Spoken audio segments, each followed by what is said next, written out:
Okay, hello everyone. This is Cortney Richardson. I am live from right now Dallas Fort Worth Airport on my way to Boise, Idaho. But I'm so excited that Lady Samantha Westbrook asked me to be a part of this particular event, and want to recognize Pastor Devin Westbrook as well. Those are my folks. So glad to be tuned in with you all. But this came about because on last week I attended a funeral of a lady who had passed away, about 30 years old, tragic car accident. Someone stood up at the funeral and said, "This is not a sad occasion." And so I went to Facebook and I talked about things that we should do and shouldn't do about grief. And so Lady Samantha saw that, and she asked me just to share a few things with you about the grieving process. And so here we go. How to handle grief, do's and don'ts. I want to start out with some things that are biblical. When we are in a season of mourning, it is because we're having to adjust to love that we have for someone that can't be expressed in the same context and manner that we've grown accustomed to. We're having to resituate our methods of love, and in many cases, we're trying to figure out what to do with our love. Now, the obvious truth is that when someone passes, our love for them does not die. In many cases, we wish to amplify our love and go into a place of critically assessing how we love that person and whether we love them as we should have.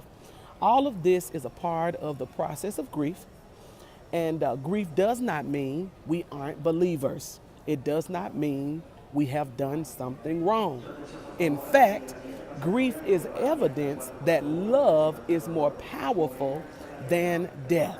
One thing to know during death is that just because it's the same person, that doesn't mean that the loss is the same. So be very careful as to how you throw around the words, "I understand," and even the words, "I'm hurting just like you," or "I've been there before." Do see each person's loss as different, and don't collide somebody else's journey with your journey. Do know that losing the same person, the same placeholder, doesn't constitute sameness in grief. Do know that there are similarities, but there is never an identically matched grieving process. Say this to your neighbor.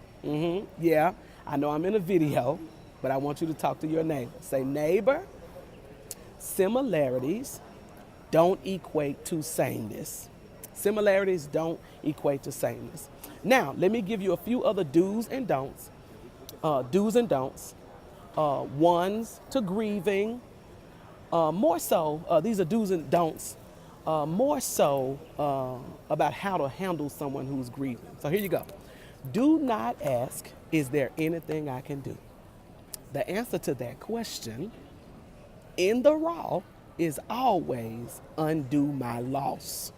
Bring my loved one back in a more healthy state than they were when they left the earth. Asking a grieving person if there's anything that they need you to do puts the work on them. And listen, most people have a problem asking for help anyway. So to counteract that, don't ask people, "Is there anything I can do?" A million people are asking people that. So this is what you do. If you just think, I guarantee you'll come up with something. Maybe it's buying toilet tissue for the house. Maybe it's going over and cleaning their bathrooms or their kitchen from top to bottom because they're going to have guests over that they did not plan for. Maybe it's going over to stock their houses with paper goods. Maybe it's taking breakfast over during the week. Something, but use your mind to think of something and just do it. Now, here you go. If all else fails, money works. Number 2, do not stand up at the funeral and say, "This is not a sad occasion." I don't care how saved the person is. Don't ever minimize or disregard someone's feelings during this time. Saying that this is not a sad occasion further perpetuates the falsehood that grief is ungodly. To counteract that, here is what to do. Acknowledge the sadness, help people to know that it is normal, help them embrace the process so that they won't be ashamed of those emotions, and then they can take those emotions to the Lord. Number 3, if you are asked to give remarks at a funeral, do not get up and talk about how you're going to miss the person. Remarks are meant to be reflective of real life experiences with the deceased. Don't be a burden in the service. Think of a really good, funny, powerful experience that you've had with the person and tell that story and sit down. Tell that story and sit down. Okay. Number 4, do not ask what happened. Do not ask what happened. If you are not close enough to already know, you are not close enough to ask. If you're not close enough to already know, you are not close enough to ask. Okay?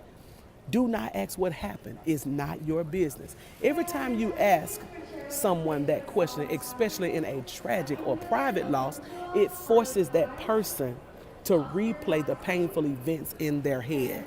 So you don't want to put them in a situation where they have to reflect over what brought on the demise of their loved one. Number 5 and last, do ask God to help you see his divine purposes in the passing of somebody's loved one, your loved one, because God is always intentional. He has a plan even in death. I encourage you, look to the hills, encourage the grieving people to do that. Don't give up on God in your grief. Be truthful with God. Ask him questions, but don't question his authority. Know that he is present. He is always standing by. So in closing, let me say, read the Bible, see what it says about death, Google the steps of the grieving process so that you can be mindful of that for yourself and others. Thank you for having me. I'll see you when I get back to Memphis.